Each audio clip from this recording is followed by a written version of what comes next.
general questions, comments and questions from the audience.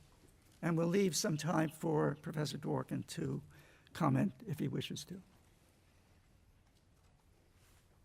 I'm having trouble seeing hands with those glaring lights. One over on the side. Ah, okay, good. My question is on. Okay. I have a question for Dick, actually, just following up on the general point. So I take the idea that there's something that hedgehogs could learn from foxes, given the similarities between the two views. So even though Dworkin has a unity to his view, the idea of a web of belief suggests that there are certainly multiple concepts going on and multiple principles. And so when it comes to the question of how to decide, it might be that there's something to be learned from the fox or from the pluralist. But I'm just thinking of ways of wondering when it comes to questions of adjudication or actually making decisions, whether despite the similarities there might be more differences there. And in particular, I'm wondering about the right answer thesis. So the pluralist certainly thinks there are wrong answers, but there are going to be multiple values and multiple right answers. And so I wonder, is it just a matter of motivation, if that's not going to make the fox's skills somewhat irrelevant, that the hedgehog needs one answer despite the fact that there's a web of belief and despite the fact that we need to cache concepts out by looking at other concepts, as opposed to the kind of less ambitious, I guess, way that the fox will decide. The fox will just be satisfied by having getting rid of the false answers, but having multiple true answers on the table. Well, there are issues here about both what the hedgehog believes and what the fox believes. And I find this an interesting conceptual apparatus to think about some of these things, but it's never wholly clear in these discussions exactly what the hedgehog thinks or what the fox thinks. The question that I meant to be framing is, how different is the view of... Can the view of the hedgehog stand independent of fox-like insights? If the hedgehog's insight is that our values are in some sense unitary, being connected in a web of belief, but hasn't ruled out the possibility that there might be conflicts between values in application. If so, then somebody has to tell us which values conflict in application when, and when they do conflict in application, which prevails. And I don't see anything about the hedgehog's position, so far as it's classed as a position that claims only that our values are unitary, that gives the hedgehog distinctive capacities to resolve that question that a fox wouldn't have. Now, in trying to give one account of what a hedgehog might think, I tried to combine the unity of values thesis with the one right answer thesis. I can imagine that as a hedgehoggish position, but it still doesn't get to the right answer in any particular case. And it's actually, it's Dworkin's insistent position in this book that there is no above the fray answer to particular moral questions. Everything depends on arguments in particular cases, so some particular argument is going to have to come in to resolve these things. So thus about the hedgehog. Now on the side of the fox, you so define the fox that the fox thinks that there are multiple equally good answers in every case. There may be some people whose positions could be defined as fox-like who believe that, but I don't think that it is inconsistent with what I would take to be a fox-like position. Frank Michelman in his paper reads it as one possible interpretation of Isaiah Berlin, that Isaiah Berlin believes that there's a plurality of values, that they can conflict in particular cases. There may nonetheless be one right answer for Isaiah Berlin on this interpretation of Isaiah Berlin, even if, for example, he thinks that there is an occasion for regret that the choice have to be made. But nonetheless, there's one right answer. So I'm not understanding the fox's position is necessarily ruling out the possibility of one right answer, only as insisting that values are plural, that they sometimes come into conflict, and maybe or not there's an occasion for regret in doing what genuinely is the right thing.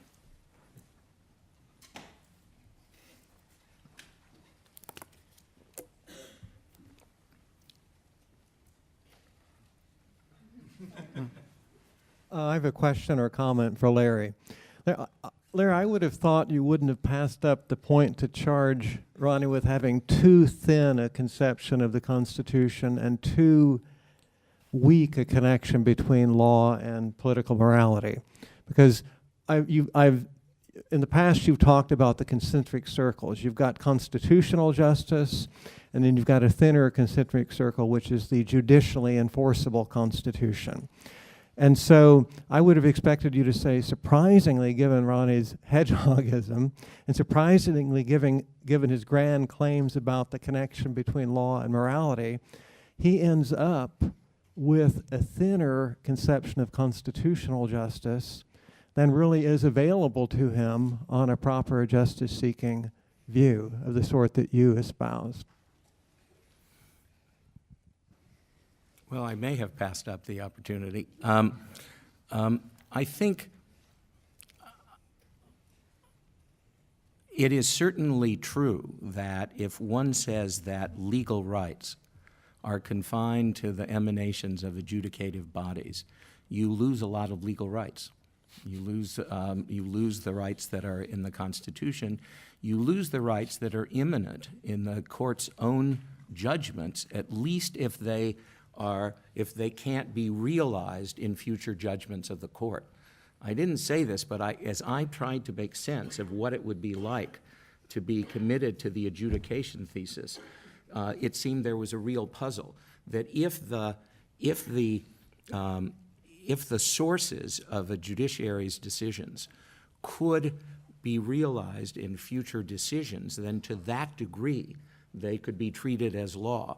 But if they couldn't ever be realized in a future decision of the court, if, for example, the full existence of a right to medical care, you couldn't call it a legal right simply because its future was different than other futures. That's, at least I couldn't make sense of this otherwise. I do think you have a less rich view of the Constitution if you think that only that which the court can enforce is law.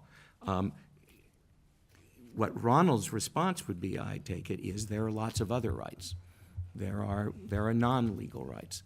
And an interesting and important discussion that I think I handled rather badly and quickly is what turns on the distinction. But I do think things turn on the distinction, and that to lose things from legal rights is to lose important consequences, including other legal consequences, which is why I gave the Section 5 of the 14th Amendment example. Jeremy. Thank you. Just to continue this question for Larry Sager, there's an old quotation from Jeremy Bentham when he was attacking natural rights, and he was dealing with a moderate suggestion by the defenders of natural rights that, well, we can make a good argument on natural law grounds for thinking there was a right, and Bentham responded, well, an argument is not a right. And he said, want is not supply, hunger is not bread. And the suggestion I think he was making is that there is something special about the perspective of a citizen or a person who knows in some circumstances what they can count on, who knows what they can count on so far as either availing themselves of or being able to resist the coercive capacity of the state. There's a sort of a justifiably separate category that we may want to put into play, which is that somebody can be confident and secure in some entitlement that it will actually be enforced. And whatever we call that, whether we want to reserve the term enforceable legal right or just use the term legal right, it would not be a mere matter of nomenclature to actually want to insist that that itself was a category, and that we might therefore want to distinguish legal rights in that sense from good arguments for legal rights, from moral arguments tending in a vaguely legal direction, and from sort of moral arguments per se. So, I mean, I can see some motivation for some such category. Whether it coincides exactly with judicial enforceability, I think, the points that you make are good ones. Judicial enforceability may be over and under-inclusive, even with regard to this category of important securities, important guarantees that one has. It may be over-inclusive because the mere fact that a judge says something or even commands it may not, in some circumstances, be a realistic basis for expecting it to happen. The desegregation decision in Brown 1 didn't produce desegregation. And it might be under-inclusive in as much as one might be able to have some confidence in an entitlement simply by virtue of the predictable behavior of bureaucrats administering a statute, quite apart from any prediction about what judges would do in a rare case where the matter was litigated. But couldn't you concede at least that this point about a secure entitlement that one could count on would have to be a separate and important category, even in a hedgehog theory? Oh, those Jeremys are so clever. I think I do readily concede that. That actually goes back to Jim Fleming's question about these concentric circles. I do think that which is subject to adjudication or to some other comparable dependability may be different. It's pretty remarkable. It's not just a set of terms to say that something is or is not a legal right. That sort of invokes a rather significant edifice of talk and thought. So I'm not sure that's the nomenclature I would be tempted to use. I do also think that the thought that there are rights you can in some sense bank on if the legal system is working well and others that you cannot might, again, I don't think I'm attracted to it, but the last option, the sort of alternative interpretation that said we shouldn't treat something as a legal right if it doesn't have a certain categoricality to it, is very close to this idea. But then severing that from adjudication may be very important. So there are other examples. This is not rights-bearing, but I don't think it's critical. I had in mind an example of imagine in the far-fetched way that our banking industry collapsed. And we were bailing it out with billions of dollars. And the legislature passed legislation saying, don't just give the banks this money, insist on certain things. And relevant federal officials were not insisting on those things. It's reasonable to imagine that that's beyond the scope of adjudication. It's least possible. But you would want to say those officials were at least under some very powerful legal obligation to do what the legislature had instructed them. And you might even understand that individual citizens had a right that they do that. So, categoricality may be quite different than adjudication. And insisting on a particular body, and this is, Ronald's insistence is quite clear here, I think is a mistake. Now, let me say, I think that constitutional law is indeed a moral enterprise, is indeed, I think it's justice in plain clothes, not justice in fancy robes, but I'm very sympathetic with that view. And I'm also very much of a mind to think that adjudication and what Ronald singles out from adjudication, namely that citizens have a right to appear before a court and insist on an outcome, is critically important. It's a source of disagreement between you and me, in a sense, what the democratic virtues of that. So I'm very sympathetic with this until it gets to the view that in some powerful sense, you do not have legal rights and possibly law until an adjudicative body has spoken. Michael? Yes, but I might, Sharp, okay.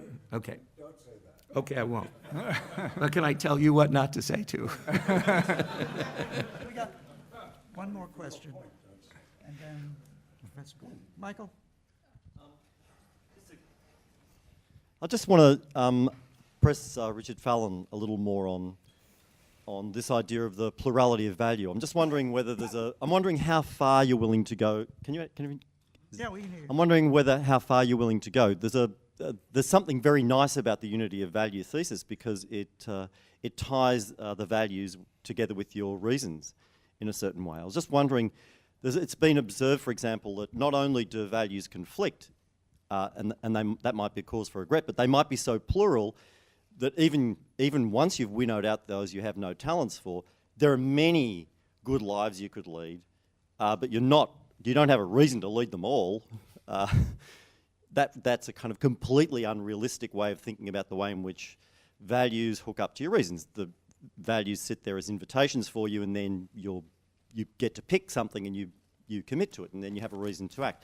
Now, the trouble is, there's one way of reading Bernard Williams's interesting claims about Gauguin and so on, where moral reasons are just grounded in certain values, which are invitations for you. But there are other reasons too, non-moral reasons. And maybe the non-moral reasons and the moral reasons crowd each other out too. That you might think that's exactly what happened to Gauguin. So it turns out that there's just no, once you follow down this thought that the values are plural in the sense that they can be invitations for you, but you then have to have your own inclinations to pick among them, morality can become like that too. So it turns out there's just no amount of philosophical ambition is going to get you this connection between morality and reasons for action. So now there'll be a kind of basic normative collapse of the moral. Right. So I'm a lawyer. I'm not a moral philosopher or a meta-ethicist, and I'm not here trying to offer some theory of my own about the nature of morality, but just reading Dworkin's interesting, powerful, plausible theory, trying to figure out exactly what it means. And so it is, I don't mean to take a view about whether it is possible that there are non-moral reasons that sometimes could outweigh moral reasons. I do think, as a non-expert, somebody who's not thought deeply about this subject, find it plausible to think, which is not true to think, that it might be the case that all of our values do fit together in the way that Professor Dworkin describes, so that if we wanted to give an account of what we take to be moral values and moral concepts are, we would be able to tell a story about each of them so that they all did fit together. Indeed, I think he tells a plausible story in which they do fit together, again emphasizing that I would want to say plausible rather than true, not meaning to reject the possibility that they're true, but I'm in the state of what he would call uncertainty, I guess, about whether it's true or false. But one of the first things that you said, I think, is interestingly different from what you raised as question at the very end, and that's the question how values and value concepts relate to reasons, and is there some possibility that an over-focus on values and value concepts as the method of moral reasoning could somehow distort us from attention to what is really important, which might be reasons that somehow were capable of transcending concepts in some interestingly significant way, and that's another question that I don't have a view about, but it's actually one of the questions that I mean to be trying to raise a little bit in the part of the paper I didn't talk about. Professor Dworkin.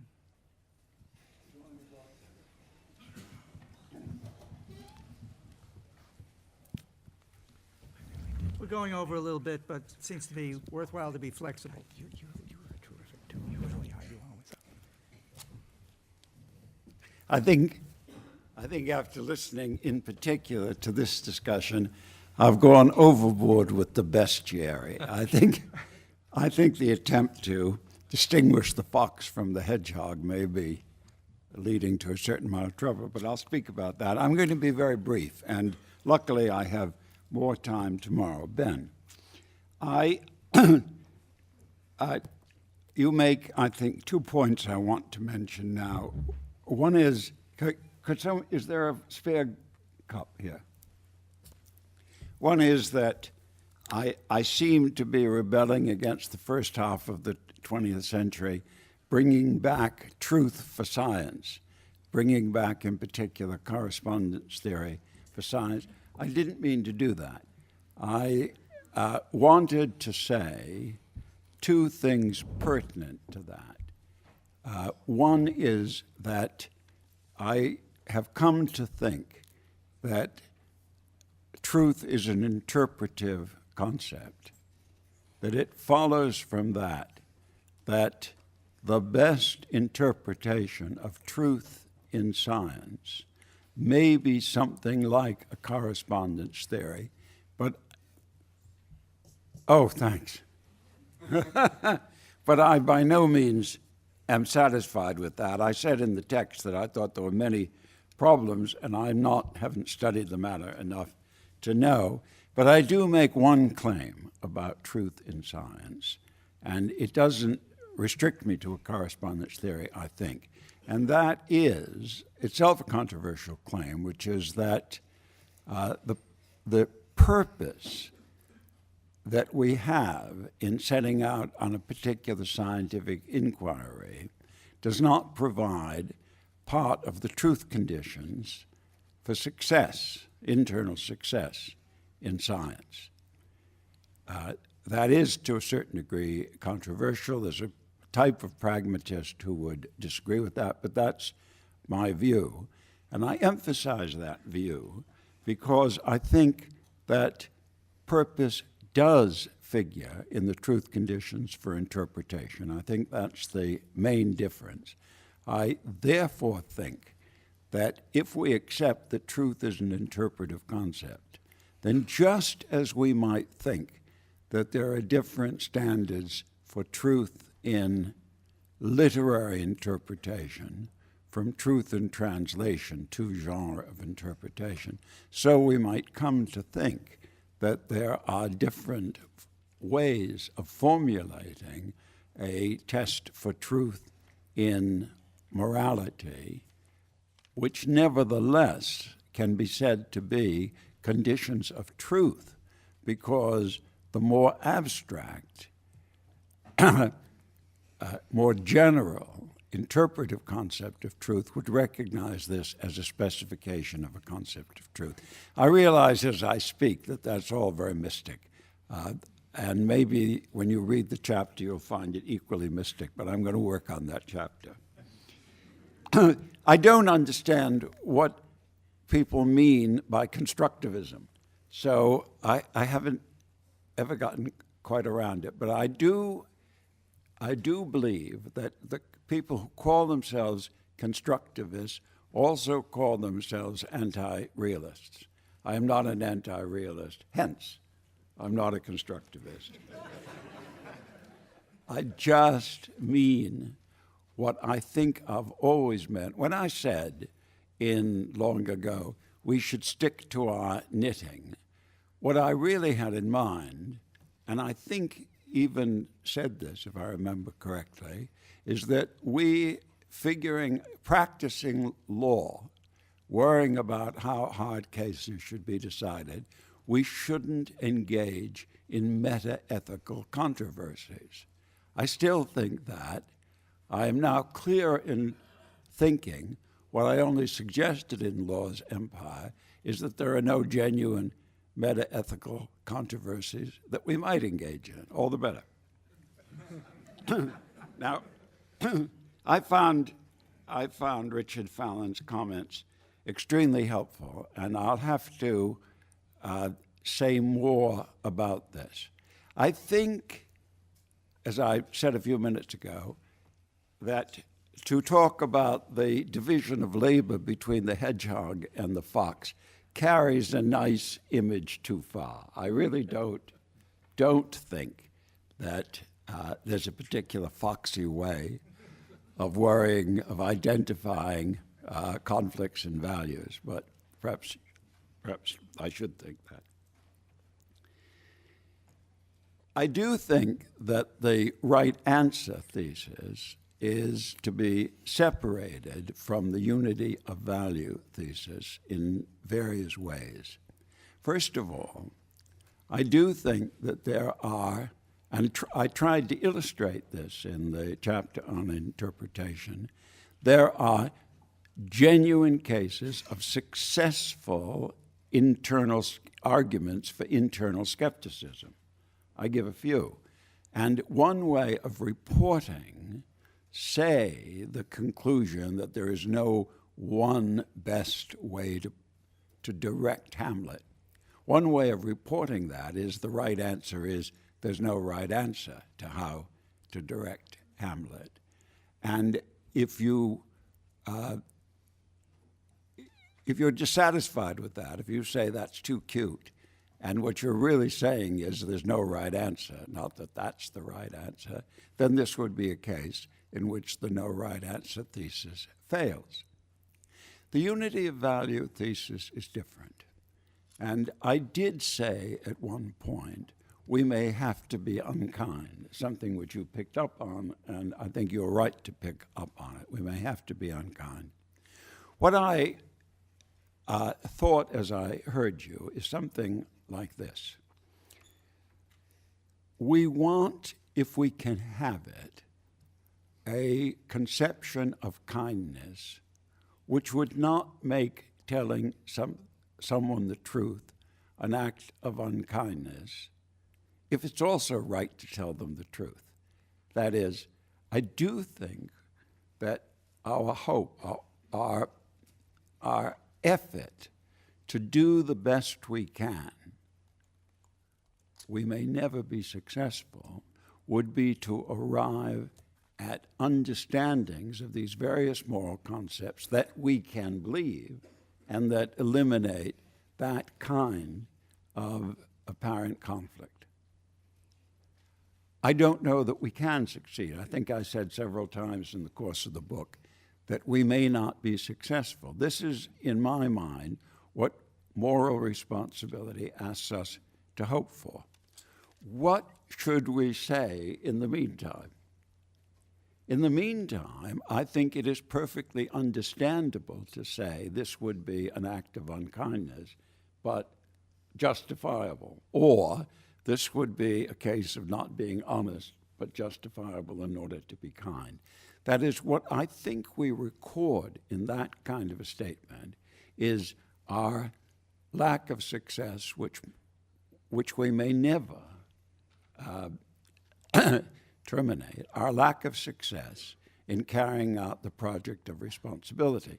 Now, the other view would be, perhaps this is what you want to call a foxy view, the other view would be, no, the most successful, the most accurate possible account, the account we ought to congratulate ourselves for having reached of kindness and honesty, is one that shows them to be in conflict.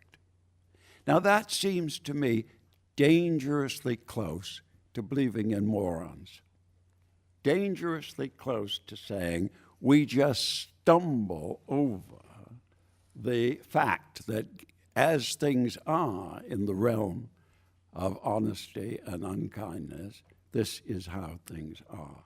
And that I'm reluctant to do just on my theory about what makes a moral claim true.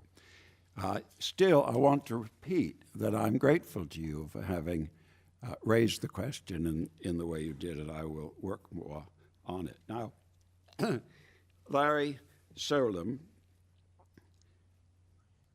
raises interesting historical questions about the development of my thought over here's an act of unkindness, 6 decades or whatever it is that you you attributed to me. But I think you're right. I think that I've become more and more imperialistic about interpretation. It conquers more territory. I don't want to claim that what ties all the genre of interpretation together is that some shared sense of meaning.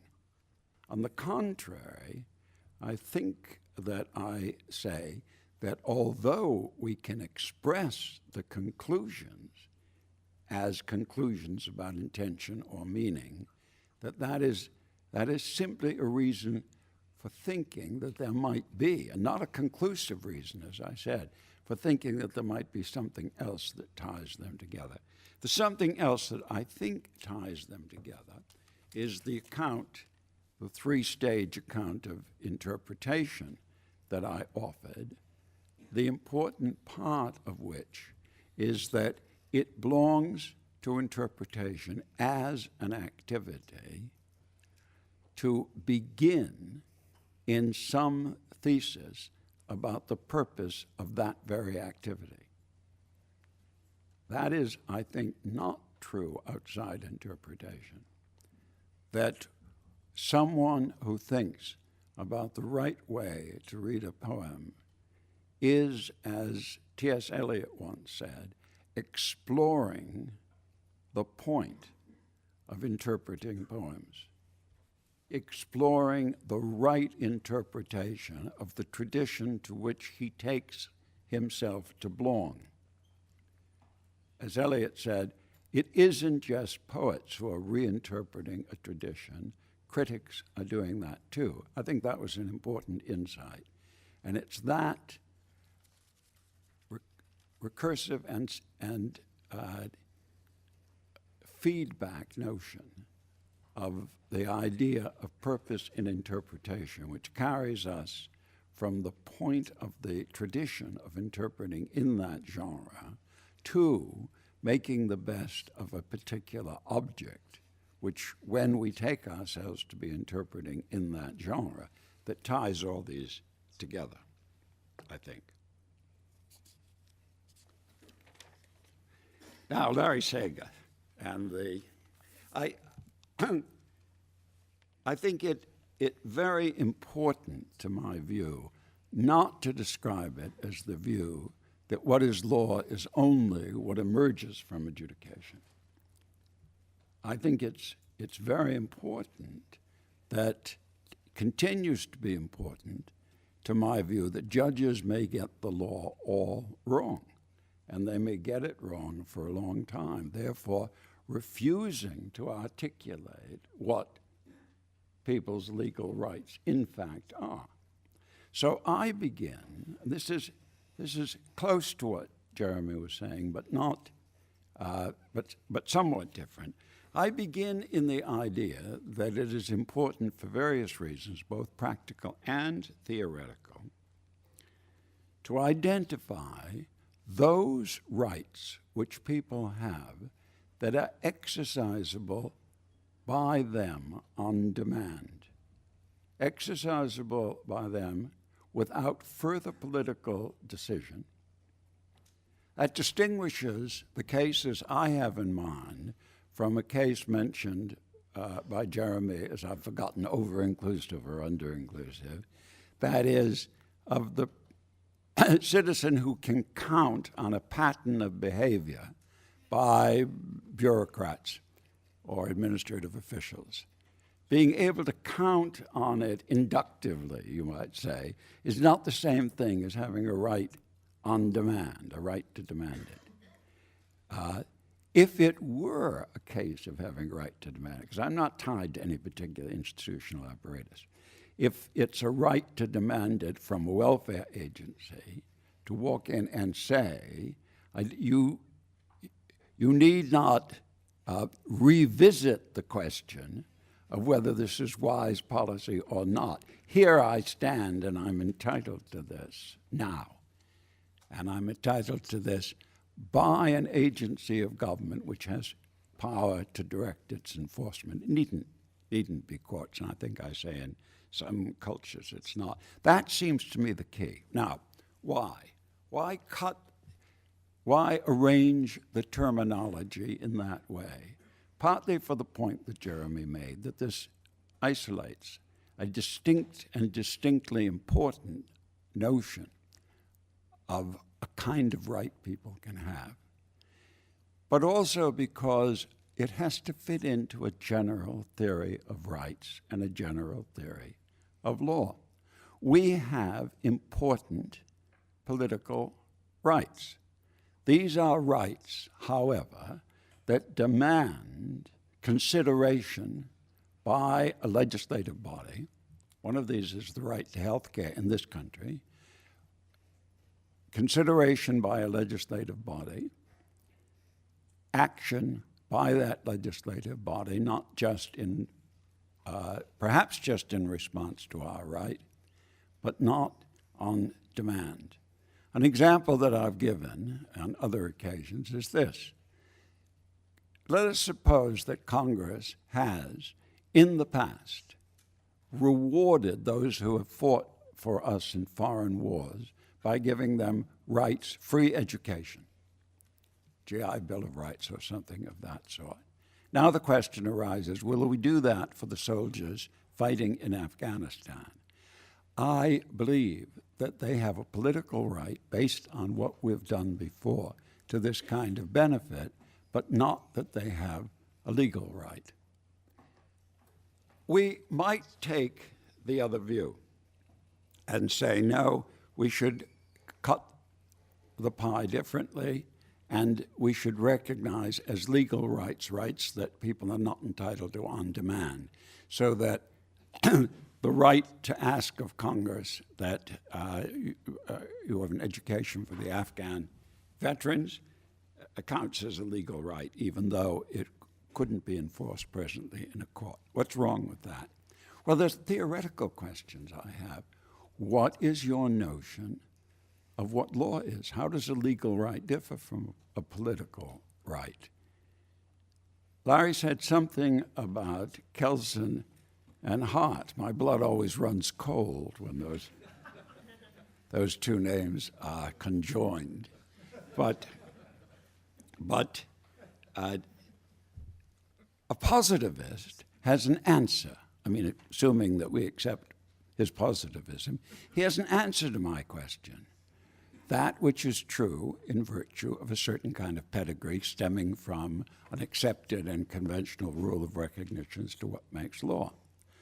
I reject that view, and if I reject that view, I don't know where else to look for a non-institutionally based account of what is law.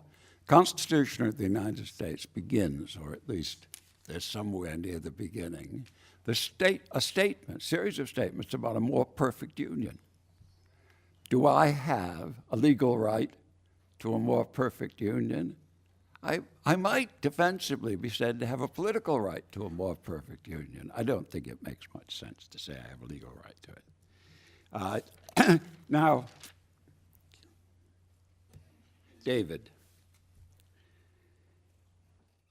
I think these terrible cases about the fugitive slave law and the other examples of immoral laws, I think it's rare that there is no scintilla of a moral case for enforcing these laws, quite apart from questions of procedure. Fugitive slave laws were objected to, and this was not entire nonsense. They were objected to in the following way. Yes, slavery should be ended. The Congress should look to that. This is what, for example, Sumner of Massachusetts said. Congress should look to that, but the price of doing it should not be visited on one section of the population alone. We have conspired over a century that this baleful institution be considered. People have entered the institution at a certain point, mortgaged everything to buy a few slaves. The slave escapes. Society should pay for the freedom of that slave. The price should not be borne entirely by the man who came late to the institution, poured into a going institution with all his life's savings. You and I probably would reject that argument, but I think it's wrong to say it's no argument at all why, as one step in this process, the fugitive slave laws should have been enforced. My own view, published long ago, is that the fugitive slave laws were unconstitutional. But even so, if you take a country with no constitution like ours, I think there's an argument of this kind. But the strongest argument for enforcing what we take to be seriously defective laws is simply the procedural basis around which the society is organized. Reliance, interests, subservience of people to some laws that discomfited them passed by the legislature who happened to benefit by this law. There are always arguments of that sort. There were arguments available of that sort for enforcing the German contract law during the Nazi period. If these arguments are from this procedural side from the side of fairness, treating like cases alike, institutional respect. If these arguments wholly fail, then the result of that total failure is that no one, in fact, has a right to enforcement on demand of this. The legislation did not give them the right. I have come to think that's probably the right way to describe the matter. They don't have a legal right, because I take a legal right to be a genuine right, a right to the intervention on demand of a coercive institution. I'll end, and I'm sorry to have taken so long at this point, I end with just a contemporary story about what's going on in England. When I studied law, I think I say this in the manuscript, when I studied law at Oxford, how many, Larry, decades ago? I was told that one thing went without saying, and that is that what Parliament enacts is law, and that's that. Recently, there was a rumor coming out of the Blair government, where else, that Parliament would be asked to take away from the courts jurisdiction over the question of how long suspected terrorists could be incarcerated without charge. And various judges said, quietly and with their hands to their mouth, said, I don't think that could be the law. Thank you.